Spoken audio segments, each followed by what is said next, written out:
What's up, YouTube? This is the Serial Thriller Broadcast, and today I'm going to be talking about Star Wars: The Force Awakens. This movie is directed by J.J. Abrams and stars Daisy Ridley, John Boyega, Adam Driver, Harrison Ford, Carrie Fisher, and Mark Hamill.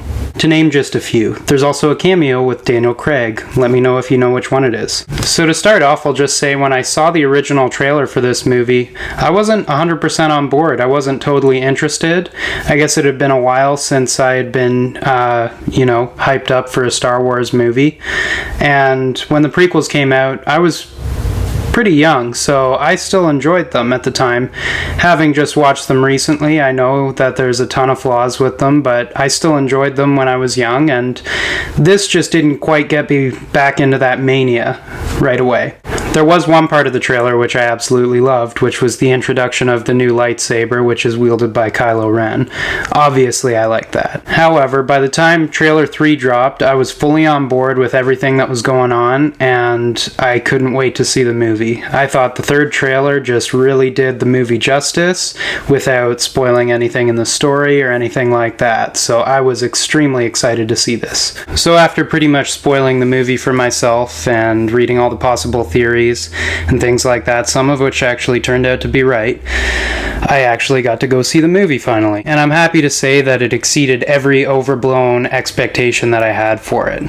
This movie was awesome. The set pieces and cinematography were phenomenal. The performances were emotional and deep, and the special effects left little to be desired. John Boyega, Adam Driver, and Daisy Ridley are the main channels that we experience the new post-Empire world through. All three of them give really powerful, wonderful performances, whether it's the ex-stormtrooper Finn, the unlikely hero of Rey, or the emotionally unhinged but still kind of relatable Kylo Ren. The returning cast members actually do a really good job as well. They still have the same sort of chemistry that you'd expect from the original movies, but they sort of take a back seat, which I think is definitely a good choice, so we get to be introduced properly to the new heroes that we have in this universe. So the movie did seem to parallel A New Hope in atmosphere and character beats and some of the plot line, but that wasn't really an issue for me because I think it strayed just far enough that it wasn't completely derivative,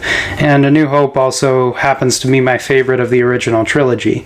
So it was nice for me to see that and experience that, with the rest of the world, as opposed to seeing it 30 years after it was made. One of the reasons I like that story so much is because despite the fact that it's the beginning of a trilogy, the characters get to experience a full arc, which I think actually really adds to the overall experience that you get in the movie. One of the characters that also gets to experience a full arc is Kylo Ren, which actually doesn't really happen in A New Hope.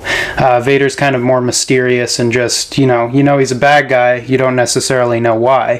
Whereas Kylo Ren really gets to struggle emotionally with the dark and the light side of the Force, which played out really well on screen for me. Made him just that much cooler as a villain. So the sense that this movie borrows from A New Hope without becoming too derivative is what draws me to it. Now, having said how much I enjoyed the film, I do actually have some issues with it. First thing, I feel that Captain Phasma was very underused as a villain.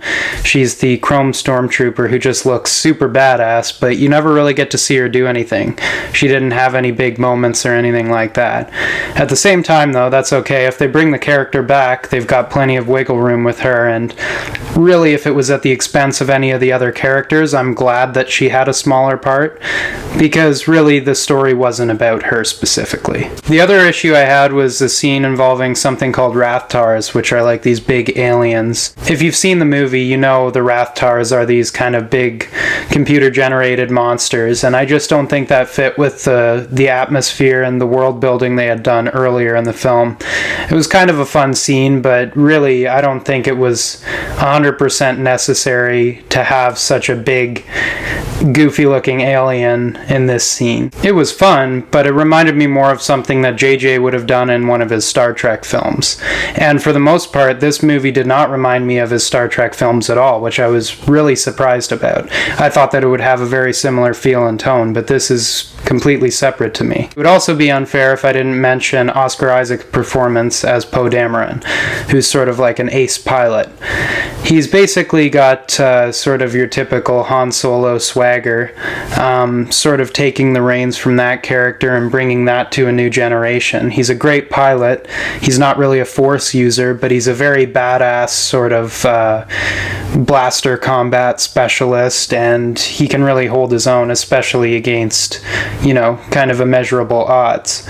So he brought a lot of fun and a lot of life to the movie, and some of the scenes he's in are very funny as well, so that was really nice to see. Seems like a cool guy in real life, too. He's also directly involved in a scene where Kylo Ren gets to show off some cool new Force powers, which we've never seen in any of the other movies, and it looks awesome. There's actually 2 instances with him and Poe Dameron, and they sort of bounce well off each other, Kylo Ren being very serious and intimidating, and basically Poe Dameron never showing that he's scared. So he's there to sort of counter the badass powers that Kylo Ren shows with a little bit of humor, which gives it a really good on-screen dynamic. In conclusion, the movie's really great, but you probably already know that. It's got a 95% rating on Rotten Tomatoes.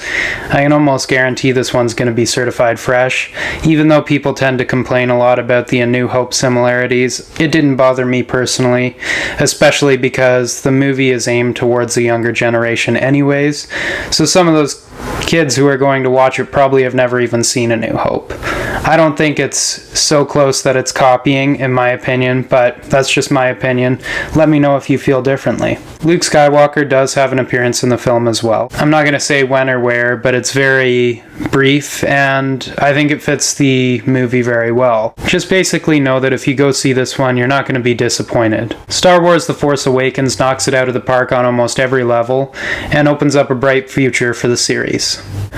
Thanks for checking out this video, guys. I know it's been a while, but if you feel thrilled, chilled, and fulfilled, hit the subscribe button and let me know what you thought in the comments below. And go see this movie. Fuck. Not too bad. I'm just in the middle of filming one of my reviews here. Okay, so what did you get on it? Yes, she did. Yeah? How did you do it? I'll let you know later, Mom. I gotta, I'm rolling on this thing here. Alright, bye, Mom.